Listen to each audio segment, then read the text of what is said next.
voce denutahianao nanisitra mahamay menjehinazy indraindray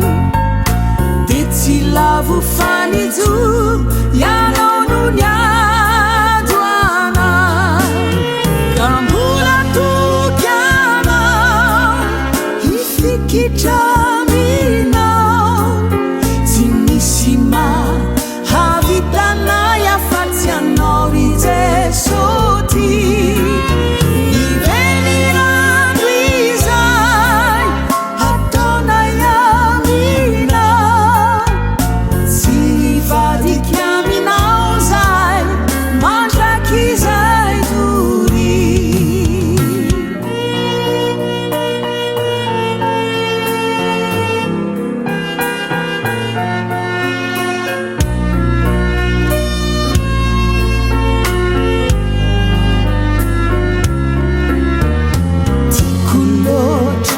tiako loatra ny fitiavanao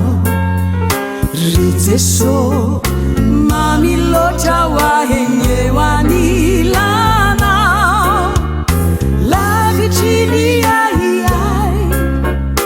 ravoravo ny fanahy tena ampy hoay toko ny fahasoavanao tena soa tsara loatra ny fitantananao ny fiainanay